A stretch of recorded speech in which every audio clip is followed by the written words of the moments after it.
Graham Burke spoke of his happiness back in League of Ireland, and Aaron Dobbs is trying to get the better of Pico Lopez, and Aaron Dobbs gets goal side, and Aaron Dobbs has won a penalty for Longford early on in this game. Just 5 minutes on the watch, Dobbs wrestled his way around Pico Lopez, got goal side of him. The experienced Rovers defender felt that there was no other option. He's arguing his case with the match referee, but the penalty has been awarded to Longford. Well, this is the opportunity Longford would have absolutely paid any sort of money for before this. It's Dylan Grimes coming up with the spot kick, and Dylan Grimes slots at the opposite corner to the diving Alan Manus. And how about this? 6 minutes on the watch. Shamrock Rovers 0, Longford Town 1. It's Grace again, ball at feet. Longford are back in that shape. Briefly they were dragged out of it as Rovers threatened. Finn knows that Gannon is on the outside, goes himself. He took a nip off Green, and the keeper Michael Kelly couldn't quite hold on to it, and they've conceded another corner. Sun has thankfully gone down as half-time approaches. Mandrau now with the corner. Not a great delivery from his standards. Burke keeps it alive, works it out as far as Sean Kavanagh. He caught hold of the shot all right, but it didn't quite dip under the crossbar as he would have desired. And it looks like the Midlanders will be the ones that'll go in at the interval leading this encounter, unless Shamrock Rovers can have a very late sting in the tail. The end of the opening 45. Didn't quite see the fourth official's board go up. We had very little in the way of stoppages, so I'd imagine that this could indeed be the last period of play in this opening half. It's Graham Burke, plays one across. Green is trying to get underneath it, and he gets the head on it. But again, Michael Kelly, right place and right time. And there indeed is the half-time break. Rovers didn't quite have that late sting in the tail. Aaron Green is still on the deck.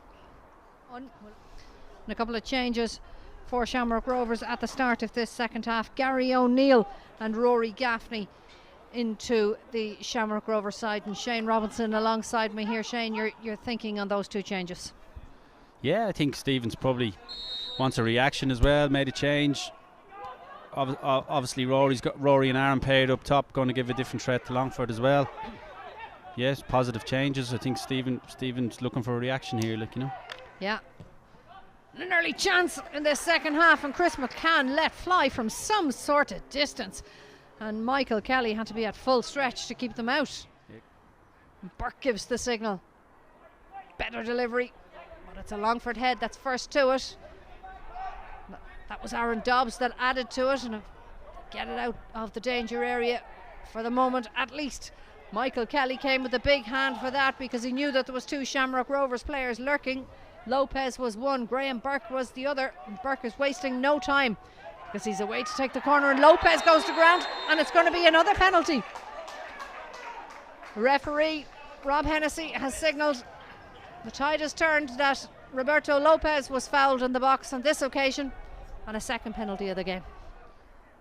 And Graham Burke is placing the ball on the spot, and Rovers have a route back into this game. It'll be Michael Kelly that stands between Graham Burke and goal. Here he comes, and as cool as you can, Graham Burke just slots it under the body of Michael Kelly, and Shamrock Rovers are level, and it had been coming. Lopez just got underneath that one. Longford trying to create a rare break at this second half. Dylan Grimes running at Lopez. Low sense of gravity, loves to run with a ball at feet as the shot comes in from Longford.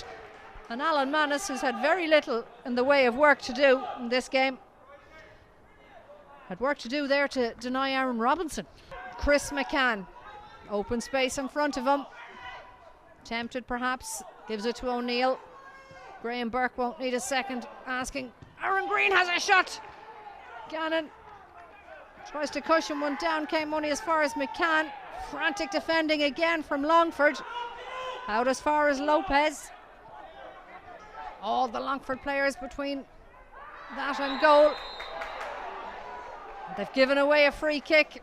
Dylan Watt anxious to get his hands on the football.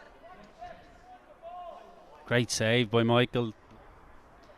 Michael Kelly organising his Longford wall. Rovers, though, have all the danger men poised and ready to strike. Player ready to strike the free kick will be Dylan Watts.